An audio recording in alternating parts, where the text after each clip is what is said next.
안녕하세요. 하와이 대저택입니다. 이런 말이 있는데요. 걱정과 싸우는 법을 모르는 기업인은 일찍 죽을 수밖에 없다라고요. 일찍 죽는다는 건 노화가 빠르다는 거고, 걱정과 싸우는 법을 알면 당연히 노화는 늦어질 겁니다. 오늘은 여러분께 걱정과 관련해 뻔한 해결책이 아니라 진짜 중요하지만 우리가 간과하는 최고의 해법 한 가지를 소개해 드리려고 합니다. 오늘 대저택 라디오와 함께할 책은 데일 카네기의 자기관리론입니다. 저자의 말을 먼저 들어보실까요? 세상 모든 문제가 걱정에서 나옴에도 내가 발견한 걱정에 대한 책은 겨우 22권 뿐이었다. 반면 제목에 벌레가 들어간 책은 189권이나 있었다. 걱정은 인간이 직면한 가장 큰 문제이기 때문에 고등학교나 대학교에서 걱정을 없애는 법을 가르쳐야 마땅하나 어디서도 이 교육을 받아볼 순 없다. 그래서 나는 성인을 위한 교육과정에서 쓰일 교과서를 쓰기로 마음먹었다.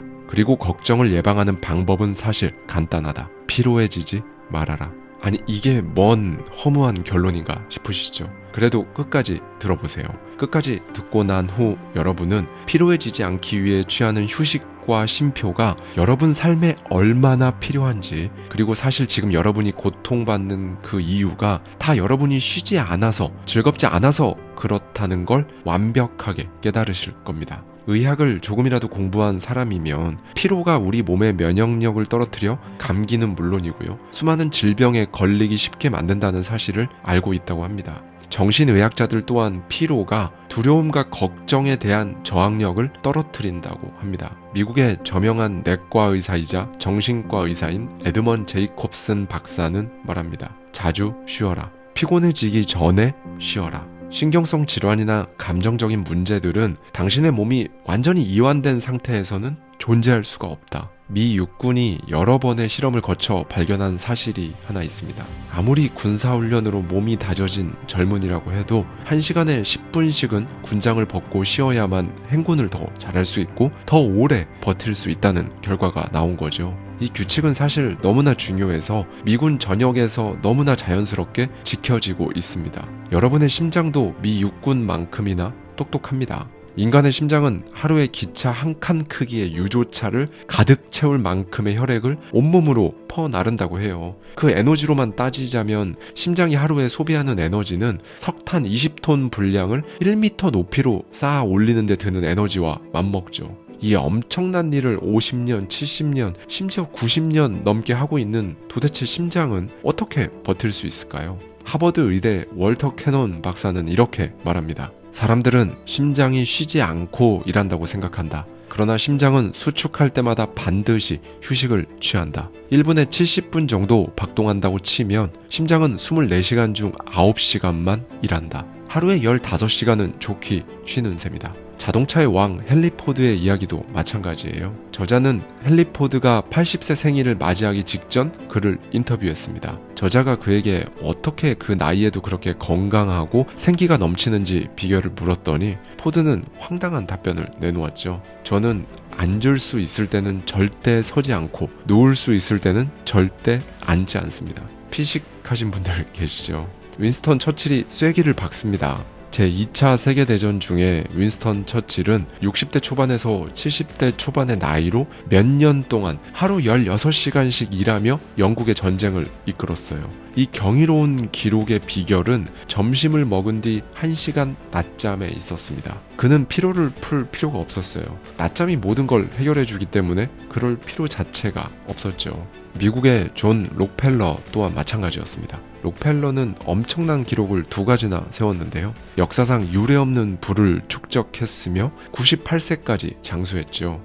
여기에 가장 일조를 한 건 장수 유전자를 물려받았기 때문이겠죠. 그리고 그의 특이한 습관이 이 유전자를 받쳐준 것도 있을 거예요. 그는 매일 정오가 되면 사무실 소파에 누워 30분 낮잠을 잤는데, 이때는 아무리 미국 대통령이라도 그 시간만큼은 록펠러와 통화를 할 수가 없었다고 합니다. 명저로 불리는 피로의 원인의 저자 니엘 조슬리는 말했습니다. 아무리 짧은 휴식이라도 거기엔 엄청난 회복력이 있다. 따라서 낮잠을 단 5분만 자더라도 피로를 예방하는 데 큰 도움이 된다. 전설적인 야구선수 코니 맥은 경기 전 낮잠을 안 자면 5이닝 정도만 되어도 탈진했다. 저자는 말합니다. 낮잠을 잘 수 없다면 저녁을 먹기 전 단 1시간이라도 30분이라도 누워 있으려고 노력하라. 영양제를 먹는 것보다 비용도 적게 들 뿐 아니라 장기적으로 보면 5467배나 효과가 있다. 다시 한번 말한다.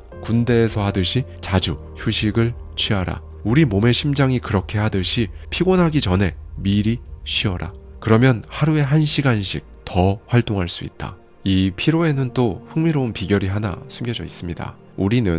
정확히 우리의 뇌는 정신 노동만으로는 피곤해지지 않는다는 거예요. 과학자들은 피로에 대한 뇌의 작용을 연구하면서 얼마나 오랫동안 일할 수 있는지, 그러니까 얼마나 오래 일해야 뇌의 노동 능력이 감소하는지 측정하는 연구를 했거든요. 그런데 놀랍게도 뇌가 움직이는 동안은 아무리 긴 시간이 지나도 뇌를 통과하는 혈액에서 피로의 징후가 전혀 없다는 사실을 발견한 거죠. 즉 20시간 뇌를 쓴 알베르트 아인슈타인의 뇌에서 혈액을 채취해 살펴봐도 피로 독소를 찾을 수 없다는 것이었습니다.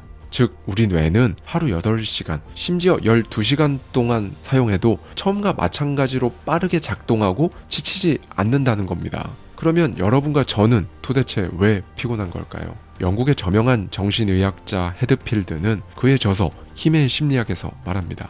우리가 경험하는 피로는 거의가 정신적인 것이다. 육체적으로만 탈진하는 경우는 극히 드물다고 말이죠. 즉 건강이 양호하며 앉아서 일하는 여러분이 피곤한 이유는 100% 심리적 요인, 다시 말해 감정적 요인 때문인 거죠.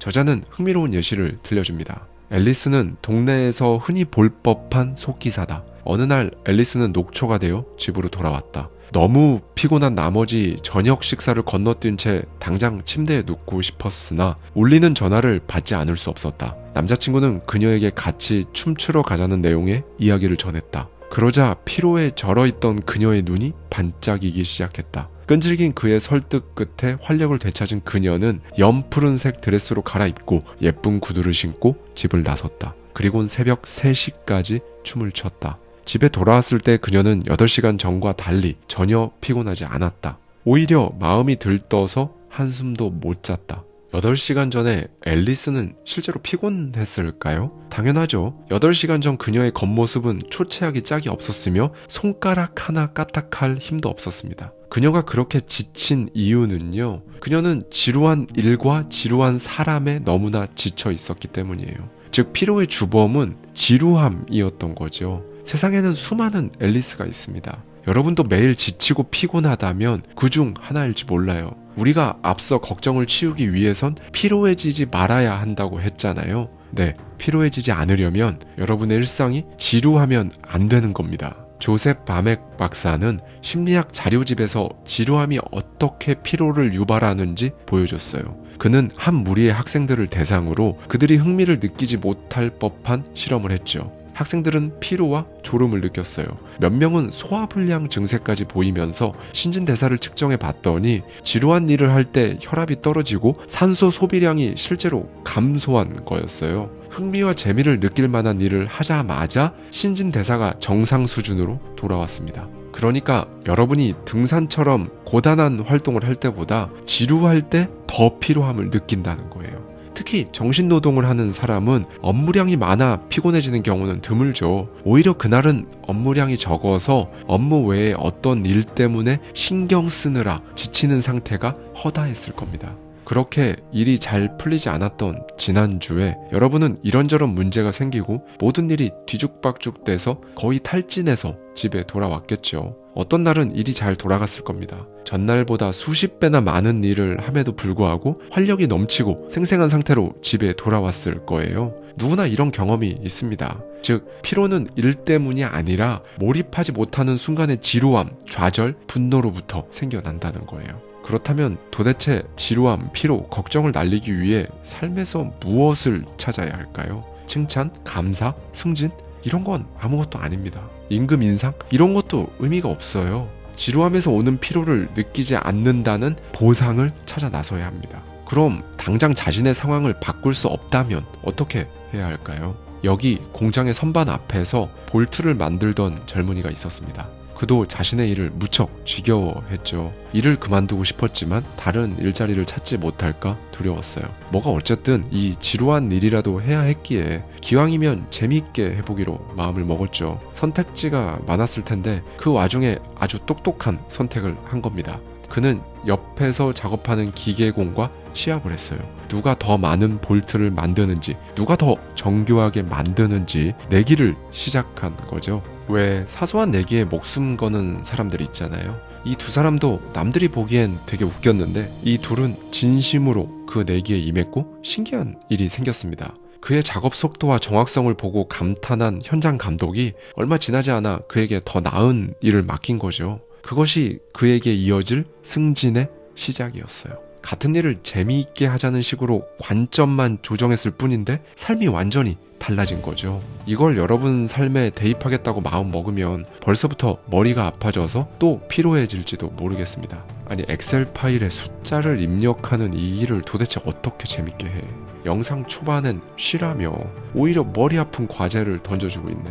이에 토머슨 에디슨은 말합니다. 우리는 생각하는 수고를 덜기 위해 온갖 편법을 동원하려 든다. 정리를 해드리자면 하는 일을 재밌게 만들 때 1시간 중 10분 혹은 하루에 30분 1시간씩 꼭 시간을 내어 쉬십시오. 포드 할아버지처럼 윈스턴 처칠처럼 천재 록펠러처럼 그 누구도 방해하지 않는 시간을 만들어 놓고 눈을 감고 쉬어보세요. 그렇게 되면 여러분이 작정하고 걱정할 거리를 만들지 않는 한 뇌가 괴로울 일은 줄어들 겁니다.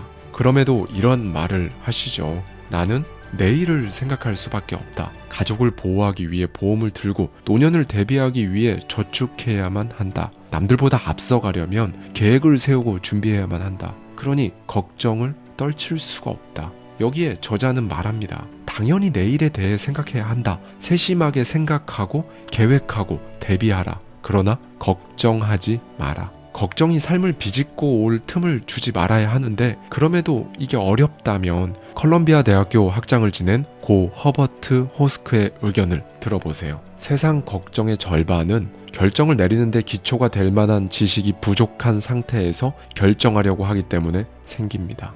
예를 들어 다음 주 화요일 3시에 처리해야 할 문제가 있으면 저는 그때까지 어떤 결정도 하지 않습니다. 오직 그 문제와 관련된 사실을 파악하는 데만 집중합니다. 저는 걱정하지 않을 뿐더러 안달복달하지도 않습니다. 잠도 잘 잡니다. 이렇듯 화요일이 다가올 무렵까지 모든 사실을 파악하면 보통은 문제가 저절로 해결되어 있습니다. 제 삶에는 걱정이 파고들 여지가 거의 없습니다. 공정하고 객관적으로 사실을 파악하는데 몰두한다면 걱정 따위는 지식이라는 빛 앞에서 증발하기 마련입니다. 여러분, 우리는 걱정의 실체가 없어서 걱정하는 겁니다. 찰스 캐더링의 말을 빌려보자면 이런 거죠. 문제를 명확하게 정의했다면 절반은 해결한 것이나 다름없다. 지금 하는 일이 지루하지 않게 상황을 조정하고 휴식을 취해서 피로하지도 않고 머리도 상쾌한 상태임에도 불구하고 걱정이 밀려온다면 4단계를 거쳐서 걱정을 해소하세요. 1. 내가 걱정하는 문제를 정확하게 써본다. 2. 내가 무슨 일을 할 수 있는지 써본다. 3. 무엇을 할지 결정한다. 4. 결정한 대로 즉시 실행한다. 여러분, 이렇게까지 하지 않더라도 여러분이 충분히 즐거운 일들을 하고 있고 휴식만 잘 취한다면 그간 우리를 괴롭혀온 많은 실체 없는 걱정이 사라질 겁니다. 저자는 말하죠. 놀랍고도 비극적인 사실을 알려주겠다. 많은 사람이 돈에 대해서는 대단히 엄격하고 모든 문제의 70%가 돈에서 나오는 것도 맞다. 그런데 정작 자신의 에너지는 무분별하게 흥청거리며 낭비한다. 이런 신경성 피로의 해답은 무엇일까? 휴식. 오직 휴식뿐이다. 일을 하면서도 쉴 수 있는 방법을 배워야 한다. 어쩌면 당신이 평생 가지고 있던 습관을 버려야 할지도 모른다. 하지만 노력해볼 만한 가치가 있다. 왜냐하면 당신의 삶을 완전히 바꿔놓을 수 있기 때문이다. 한번 시도해보자. 몸을 뒤로 젖히고 눈을 감은 다음 눈에게 조용히 말해라. 풀어라. 풀어라. 긴장 풀어라. 찌푸리지 말고 풀어라. 풀어라.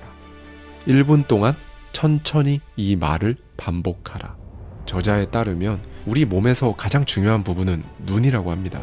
시카고 대학교 에드먼 제이콥슨 교수는 우리가 눈 근육을 완전히 이완시킬 수만 있다면 모든 문제를 잊을 수 있다고까지 말하죠. 눈이 이토록 중요한 이유가 따로 있습니다. 우리 몸이 소비하는 신경 에너지 중에 무려 4분의 1을 눈이 소비하기 때문이에요.